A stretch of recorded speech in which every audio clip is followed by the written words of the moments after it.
բարևներ հեռավոր Հնդկաստանից իմ շատ սիրելի հետևորդներ, նորեկներին բարի գալուստ, նամաստե, ես Հասմիկն եմ, ապրում եմ Հնդկաստանում։ Այսօր եկել եմ ձեր հարցերին պատասխանելու, բայց մինչև հարց ու պատասխանին անցնելը ուզում եմ հիշեցնել, որ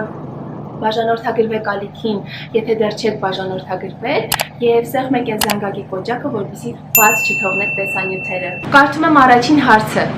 Ինչ հնդկերեն հայերեն նույնանման բառեր գոյություն ունեն։ Նախ նրանց համար, ովքեր չգիտեն, ասեմ, որ հայերենը եւ սանսկրիտը, որի հեշտացված եւ բարձեցված տարբերակը հինդին է, հնդկերենը, որ բոլորս գիտենք, պատկանում են նույն լեզվաընտանիքին, հնդեվրոպական լեզվաընտանիքին եւ այո, շատ միանման բառեր կան։ Հիմա բառեր կան, որոնք մինչեւ այսօր գործածվում են հինդիում, բայց բառեր կան, որ սանսկրիտում են մնացել, այսինքն հայերենի հետ նմանություն ունեցող բառեր եւ միայն գրականության մեջ են օգտագործվում, այդպես շատ չեն գործածվում։ Ես դուրս եմ գրել բառեր, որքան որ մտաբերեցի, հիշեցի, գրել եմ ձեզ համար, հիմա հերթով կասեմ։ Ամենապարզից սկսենք, հինդիով այոն հան է, որ մենք էլ ենք հա ասում, չէ՞։ 10-ը, մենք ասում ենք 10, իրենք ասում են 10։ Հազարը նույնն է, հազար։ Ջանը նույնպես նույնն է, իրենք էլ ունեն այդպիսի բարփաղաքշական ջան, բայց հիմնականում անվանը չեն կցում, անվան հետ զուգահեռ չեն ասում ջան, օրինակ Հասմիկ ջան, Աստղիկ ջան, չգիտեմ, Արման ջան, իրենք ջանը հենց առանձին են ասում, օրինակ ջան, մի հատ էս ինչ բանը կբերես, ջան, արի գնանք թատրոն, ջան։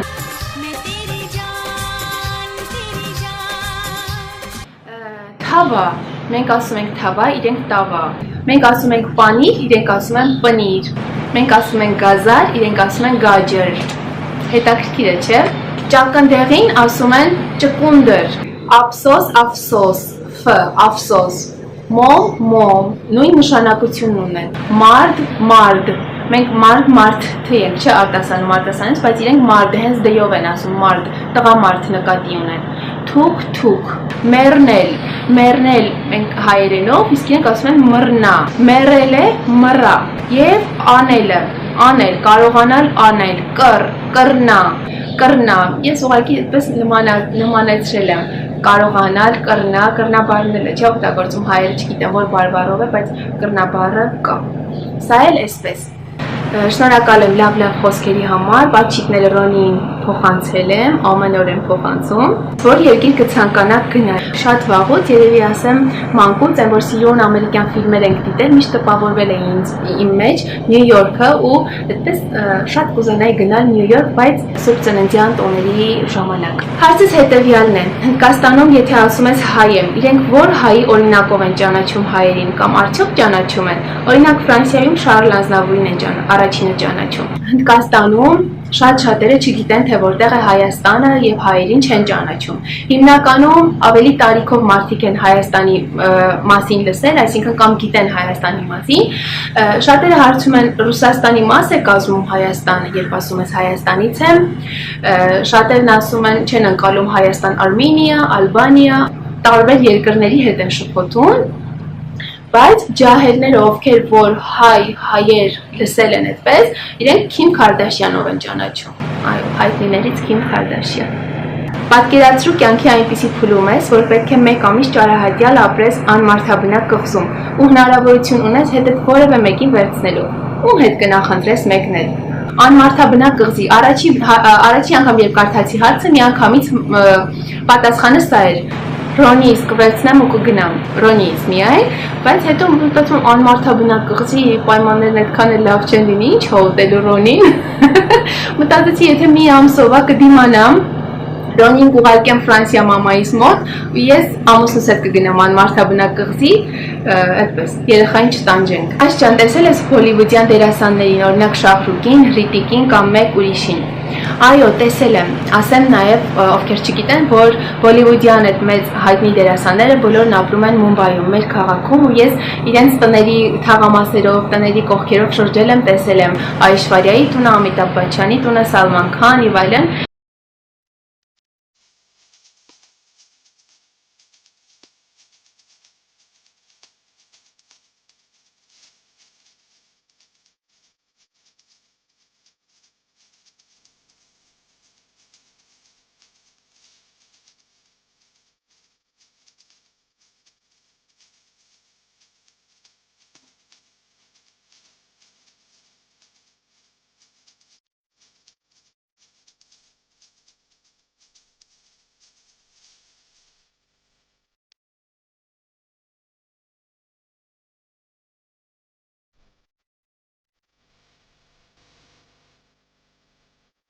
այո, հանդիպել եմ Շահրուխ Քանին ու չեք հավատա, առաջին այցս է դա Հնդկաստան, առաջին անգամ եկա Հնդկաստան նշանադրությունից հետո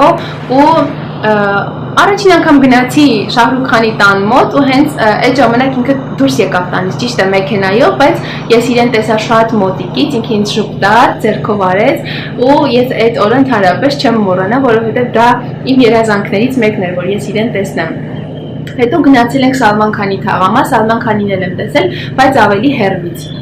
Մյուսներին չեմ հանդիպել դեռ։ Լարիսա Օհանյանը հարցնում է, հարևանություն անելը որքան ակտուալ է։ Հարևանություն անելը շատ ակտուալ է այստեղ, բոլորը մեկը մյուսին ճանաչում են եւ շատ ջերմ հարաբերություններ ունեն, այսինքն եթե ապրում են մի շենքում, հնարավոր է շենքի բոլոր հարևաններով հավաքվեն, ինչ-որ խնջույք կազմակերպեն կամ միասին գնան, չգիտեմ, ֆիլմ դիտելու։ Մեկը մյուսի առիթին անպայման գնում է, լավ հարևանների մասին եմ խոսում։ Անգամ կան հարևաններ, ովքեր եթե օրինակ մի հարկում են ապրում, ամբողջ օրը երեխաները գնում գալիս են, դռները բաց են թողնում, այդպես շփվում են։ Շատ ամուր է հարևանական կապը այստեղ։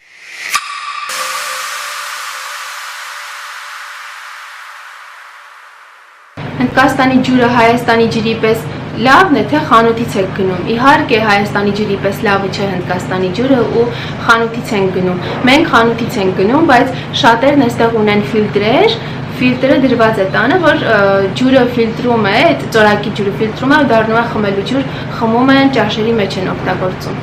Մտադրվում եք տեղափոխվել Հնդկաստանից որևէ այլ երկիր։ Մտքներիս կա, մտածում ենք։ Ճիշտ է, որ այրիները քնում են հատակին ու չեն սնվում ընտանիքի հետ, խնջույքների չեն մասնակցում։ Մարդիկ, ովքեր դեռ հետևում են այդ սովորույթներին այստեղ, իրենք միշտ էլ քնում են հատակին։ Այսինքն իրենք ապրում են, իրենք անկողնուն չեն քնում, այսպես ասած, որովհետև իրենք սովոր են հատակին քնել։ Հիմնականում այս սովորույթներին շատ հետևում են ավելի շրջաններում, գյուղերում, իրենք էլ հիմնականում քնում են հատակին։ Դա այդ պահով, չգիտեմ, կոնկրետ այրիներին առանձնացնում են, ուրիշտեղ են քնեցնում թե չէ, մերոնց հարցրել են, ոչ ոք չգիտի այդ մասին, երևի չեն տեսել, ականատես չեն եղել կամ իրենք փորձ չունեն այդ առումով, խնջույքներին չեն մասնակցում։ Մի ժամանակ է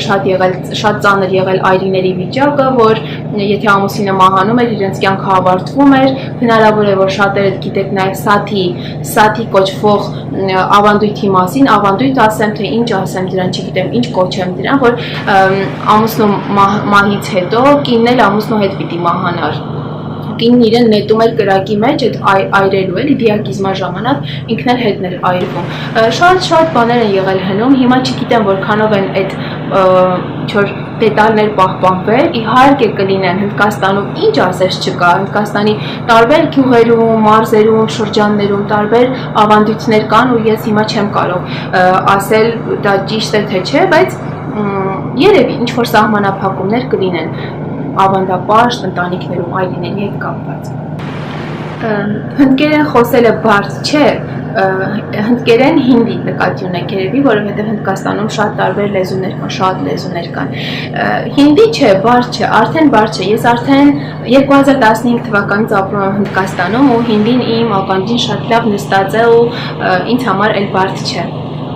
Չեք նեղվում կամ հոգնում ամեն անգամ ձեր ընտանիքի անդամների հետ անգլերենով կամ հինդիով խոսելուց։ Չէ, չեմ հոգնում ու չեմ նեղվում արդեն, որովհետև շատ լավ հասկանում ենք իրար արդեն հինդիով մանավանդ։ Ձեր ամենասիրելի հնդկական միրգը բանջարեղենը եւ ուտեստը։ Իմ ամենասիրելի միրգը մրգերից, որովհետև ես մրգի սիրահար եմ, շատ մրգեր եմ սիրում։ Մանգո, կոկոս, լիչի, լիչին ճիշտ է հենց բուն Հնդկաստանից չէ, բայց այստեղ էլ են շատ վաճառում եւ ջամուն շատ եմ սիրում։ Բանջարեղեն, այդպես հատուկ բանջարեղեն չկա, որ ասեմ հենց Հնդկաստանում է աճում ու ես միայն Հնդկաստանում կա ու ես դա շատ եմ սիրում։ Բանջարեղենային ուտեստներից պաոբաջի եմ շատ սիրում, դոսա, մասալա դոսա եմ շատ սիրում, դոսային ուտեստներից սիրում եմ խորոված հավ հնդկական ձևով։ Ինչ նմանություններ ու տարբերություններ կան հայերի ու հնդիկների մեջ։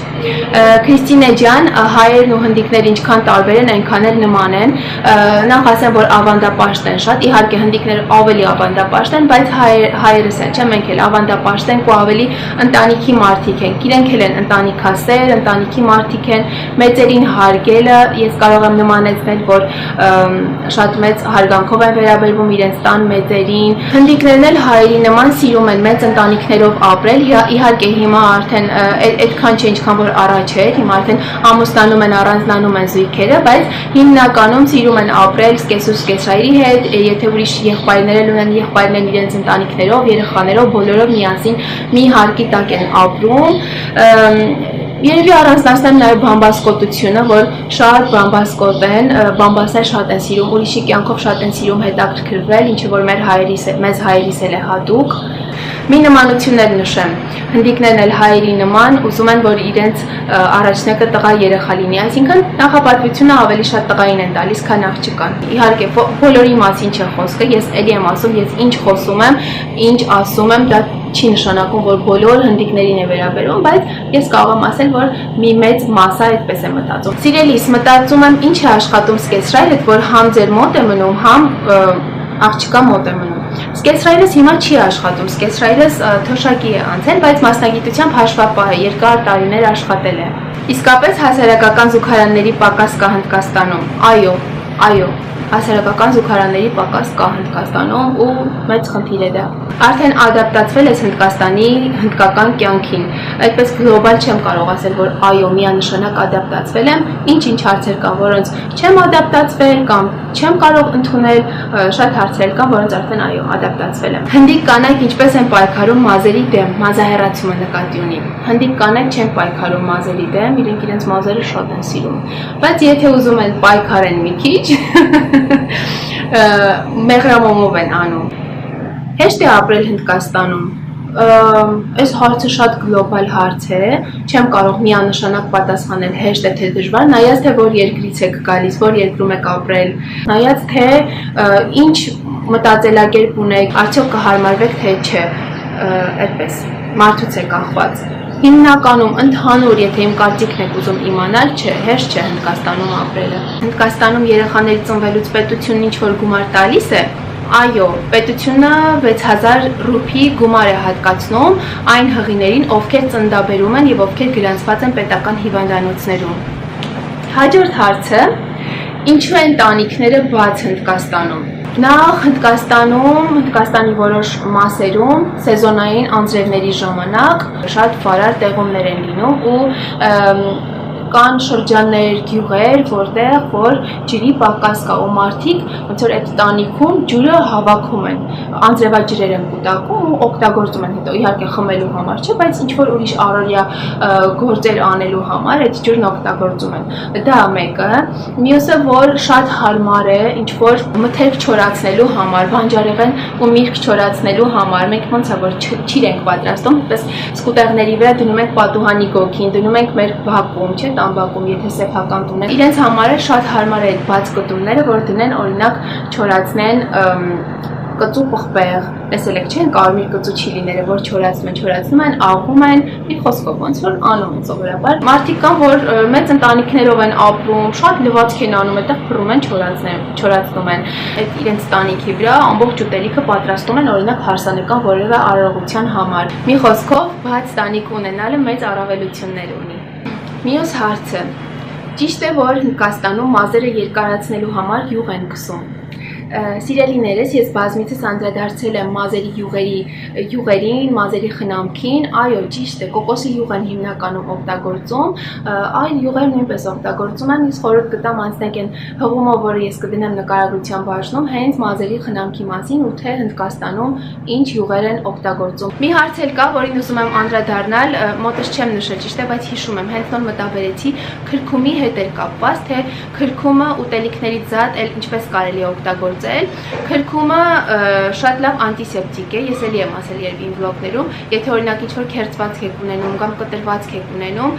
քրքում լցրեք անմիջապես վրան, արյունը նախ կանգնում է, երկրորդն էլ հակաբորբոքային է ինքը, մի խոսքով չի թողնում, որ բակտերիա անցնի արյան մեջ, շատ լավ է։ Ռոնին արդեն խժխժում է այնտեղից, լսում եք, էլ չի համբերում